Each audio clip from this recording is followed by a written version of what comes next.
If you guys are interested in being a member, then click the join button down below to check out the available perks. The first tier is only $1. Thank you to those of you who choose to join. What's up mod squad, welcome to another Division 2 build breakdown video. Before we get into the video, if you're already subscribed to me, then don't forget to smash that like button, as it really helps push your videos into the recommended section, which in turn helps the channel grow. Interaction is a big part of what helps us in the YouTube algorithm, and the extra support is very much appreciated. In today's video, I showcase my protection from elites striker DPS build for the countdown game mode. This build will be easy to farm for, put together, and isn't relying on exotics. It provides high damage and 60% plus protection from elites. Now if you guys have played quite a bit of Countdown, you'd have noticed the majority of enemies within the mode are elites. This build will allow you to put out the damage of an all red DPS build while having more survivability. Now you could run an all red build with crit mods, but you then run the risk of getting insta shredded and having to depend on your teammates to save you. So with today's build, we drop some damage and opt for some damage resistance against elites instead. Now no one likes the sound of dropping damage, but here's the thing. In Countdown, you're receiving a lot of buffs from your teammates, which makes up for the damage sacrifice. More often than not, at least 2 other people in Countdown are running the exotic Coyote's mask, boosting both crit chance and crit damage for you. This is very evident in today's gameplay. As you've seen with the team buffs, you're able to hit 2.5 to 3 million plus crits. So although we spec into protection from elites, we still do a lot of damage. At standard, without added buffs from Vindictive or Finisher, you can hit 980k crits to the head of NPCs and 700k crits to the body. With Finisher and Vindictive stacked together, you can hit 1.1 million to the head and 900k to the body. This is without team buffs. Now for those of you who don't know, improvised gear, which you can craft at a crafting station, allows you to have mod slots on gear you wouldn't usually have mod slots on. Knee pads, gloves and holster. This, as well as the chill out mask, which gives us 2 mod slots, allows us to gain an extra 24 to 26% protection from elites. For those of you who don't have the chill out mask, you could just use a striker mask and an improvised holster or gloves. Protection from elite mods max out at 13%, but good luck finding those, as they are the unicorns of the Division 2. If you do find them, you can reach a total of 65%, most people manage to find 12% mods, which gives us the total of 60%. And if you wanted to go even higher, you could switch out the gunner specialization for the survivalist, giving you another 10% protection from elites. But personally, I don't think the trade-off is worth it, as you lose 5% RPM boost on kill, 10% armor on kill, the Banshee Pulse, which allows you to proc the Vindictive talent, giving you and your teammates an extra 15% crit chance and 15% critical hit damage. Also, for those of you who don't know, protection from elites applies to your skills, so this will make your Crusader shield way tankier. This build without protection from elites allows an elite shotgunner to take down your Crusader shield in 3 shots. With protection from elites, like you saw in the intro clips, it takes 11 shots. Although this build benefits nicely from protection from elites though, it's still a low armor build, so you still need to rely on positioning and situational awareness to survive. So running in there trying to face tank multiple NPCs in Countdown isn't going to go well. Now we spoke a little bit about the build and showcase some of what it's capable of, let's get into a build breakdown. You want to use the gunner specialization. It adds a lot of utility to the build and DPS. You have the right throwing grenade, which is going to apply a status effect. This is going to help you proc your Vindictive talent if you don't have your Banshee Pulse up. Now talking about the Banshee Pulse, it is a big part of this build, especially if you want to be stacking Vindictive and Finisher together to add all that extra critical hit damage. This is a great skill for close combat, so definitely recommend it. This specialization also makes it so that every third reload is 50% faster. The armor kit gives you 100% armor back plus 30% bonus armor for 10 seconds. You generate 10% of total ammo capacity every 60 seconds, party members recover 5, so not only are you gaining but your teammates as well. One of my favourite things about the gunner specialization is that the rate of fire is increased by 5% on kill for 5 seconds, so you can just continuously chain kills and keep that extra 5% RPM active. And if you do choose to stop and sit in cover for any reason, you can gain 10% weapon handling while not moving, need to be motionless for 1 second. This is going to help you get those long range kills as well. And that is pretty much it for the specialization guys, so with that said, let's get into the build breakdown. Right guys, starting off with our primary weapon, which is the St. Elmo's engine. We have 20% critical hit damage on the sight, we have 20% weapon handling on the grip, 20% critical hit chance on the muzzle, and the magazine gives us an extra 30 rounds, allowing us to have a 70 round magazine.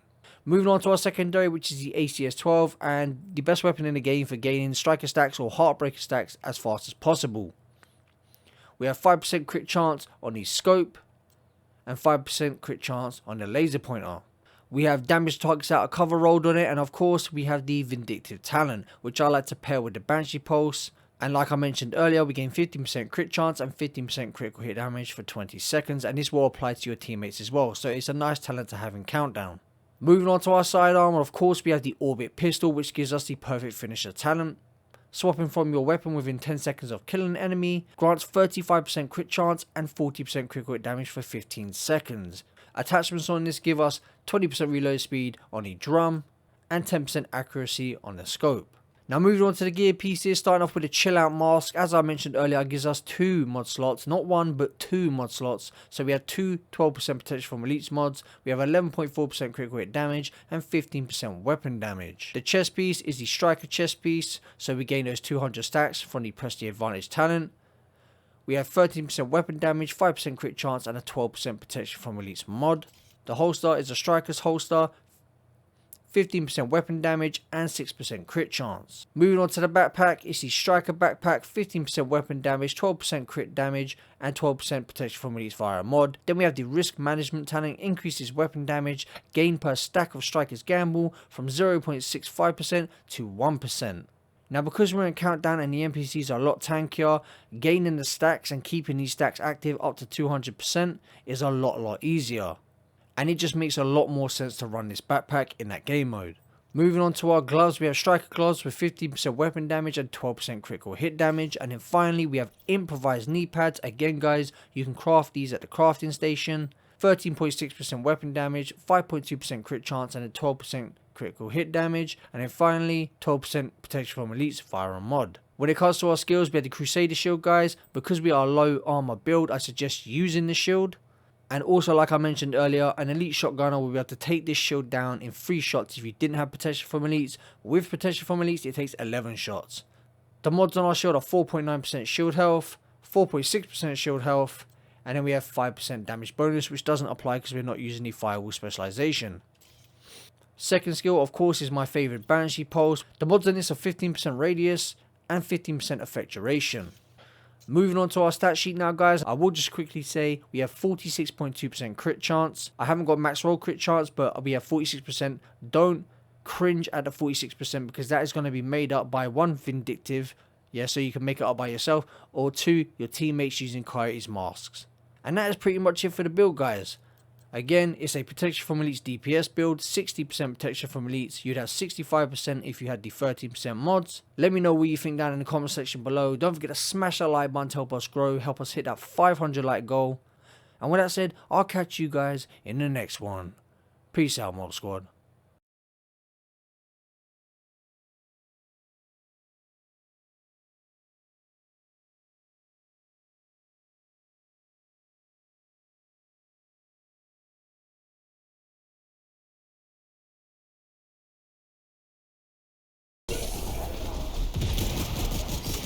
We need to secure that tank and get it back into the sarcophagus.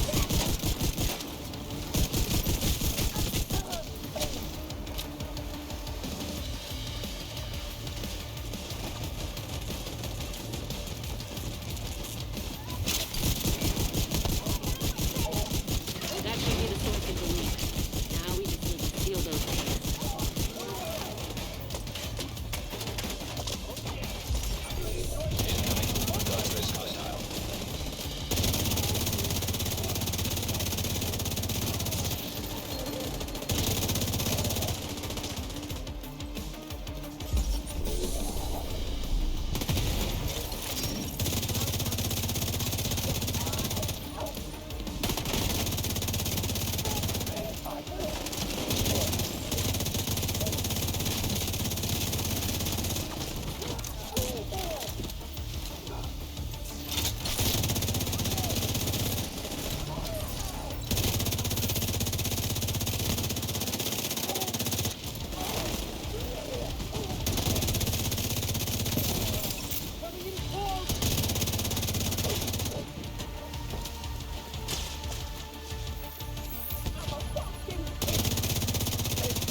Evacuate the facility. 5 minutes to lockdown.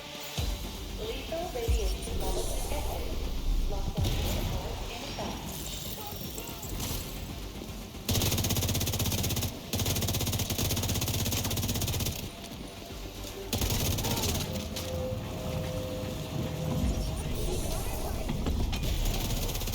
Great work. Now just seal that bunker and stop exposing your team to not solo doses of radiation. Incoming. High-risk hostile. Assault turret detected. Hostile assault turret detected. Rogue incinerator turret detected. Hostile incinerator turret detected. Agent has gone offline. Rogue sniper turret detected. Hostile sniper turret detected. Rogue striker drone detected.